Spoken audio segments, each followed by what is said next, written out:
Salut les amis, aujourd'hui on va aborder de nouveau le sujet du quotidien au Japon à travers les congés payés. Cela va être assez court et concis car c'est à but informatif. Et ça s'inscrit dans la suite du contenu où je comparais les jours fériés en France et au Japon. Un abonné m'avait fait d'ailleurs une très bonne remarque en disant qu'il faudrait aussi parler des congés payés lorsque j'avais parlé des jours fériés. Et c'est ce qu'on va faire maintenant, allons-y. Alors vous allez voir que c'est très simple mais c'est assez différent du système français. Alors déjà, et pour que ce soit dit tout de suite, si vous restez moins de 6 mois dans une entreprise japonaise, vous n'êtes crédité d'aucun jour férié. Si vous restez plus de 6 mois, là, vos jours seront crédités tout à fait normalement, comme le stipule la loi, et puis ensuite le règlement de l'entreprise. Alors, il est de coutume d'entendre que les Japonais n'ont droit qu'à 10 jours de congés payés, le minimum légal fixé par la loi. Mais c'est vrai et c'est faux en même temps, vous allez comprendre. En réalité, c'est beaucoup plus complexe. Voilà un petit peu ce que dit la loi. Je vais vous l'afficher derrière. Donc, comme je l'ai dit avant, si vous restez moins de 6 mois, vous n'êtes crédité d'aucun jour férié. Mais entre 6 mois et 1 an et demi, vous avez droit à 11 jours fériés.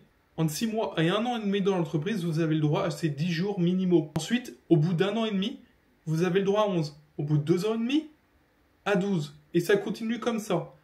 3 ans et demi, 14. 4 ans et demi, 16, 5 ans et demi, 18, et on s'arrête à 6 ans et demi, on atteint le maximum.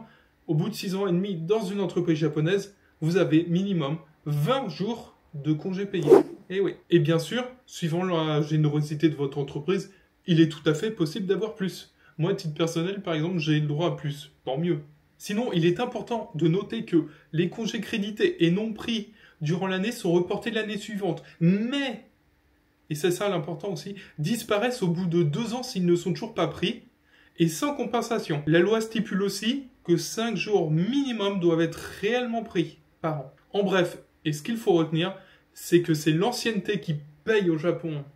Vous pouvez monter donc jusqu'à 20 jours et 4 semaines, ce qui n'est pas si loin des 5 semaines françaises. Surtout si l'on ajoute les 17 jours fériés japonais, ainsi que les vacances spéciales comme le bon ou encore celle du Nouvel An. On a un petit peu fait le tour, mais restez quelques minutes car cette vidéo contient un bonus intéressant. Mais pour le moment, n'hésitez pas à laisser un j'aime afin de favoriser le référencement dès à présent. Alors en bonus, on va se poser la question suivante, la fameuse question. Les Japonais prennent-ils réellement tous leurs congés ou non ? Je pense en fait que certains d'entre vous connaissent déjà la réponse à cette question.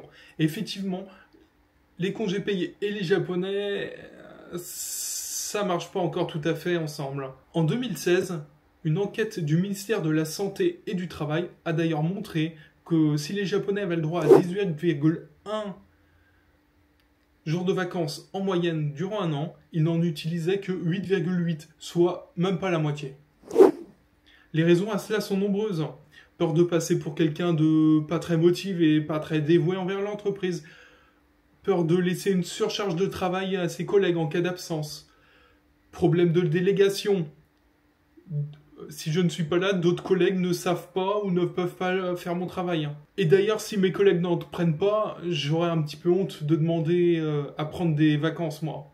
Voilà, c'est autant de raisons qui font que les Japonais ne prennent pas encore trop de congés. Mais petit à petit, les mentalités évoluent. Et c'est comme ça qu'en 2022, la même enquête a montré que le chiffre s'élevait désormais à 62,1%, soit 15 points de gain en 5 ans. Sur 17,6 jours auxquels les Japonais avaient droit cette année 2022, eh bien 10,9 ont été pris, c'est-à-dire plus de 60%, comme je l'ai mentionné. C'est beaucoup mieux qu'avant. Le gouvernement trouve néanmoins ce chiffre encore très insuffisant et souhaite passer la barre des 70% d'ici 2025. En conclusion, le travail de longue haleine mené par le gouvernement depuis plus de 20 ans pour favoriser la prise de repos, diminuer les heures de travail, notamment les heures supplémentaires, porte ses fruits, mais les mentalités mettent quand même du temps à évoluer. Vous savez, c'est un petit peu comme le principe de la fenêtre d'Oberton. C'est-à-dire qu'à chaque fois, on déplace le curseur au fur et à mesure que les mentalités évoluent. Si on prend l'exemple du sujet dont on est en train de parler, les congés payés, eh bien, on peut se dire que le curseur, il y a plusieurs décennies, était sur prendre des congés. Ah non, impossible, ça serait trop mal vu, et puis c'est pas dans les mentalités. Puis ça s'est déplacé vers prendre des congés payés. Oui, mais un tout petit peu, et puis c'est difficile quand même. Puis vers prendre des congés payés, bien sûr, mais pas tous, c'est trop. Et petit à petit, on va arriver vers quelque chose comme prendre des congés payés. Mais oui, bien sûr, et puis tous. Vous voyez, en quelques décennies, et c'est ça le principe de la fenêtre d'Oberton, on sera passé de quelque chose de impossible, mal vu, vraiment pas dans les mentalités, à quelque chose de totalement accepté et considéré comme absolument normal. Sur ce, et quant à moi, je vous salue. N'oubliez pas le j'aime pour favoriser le référencement. Abonnez-vous pour ne pas manquer les prochaines vidéos.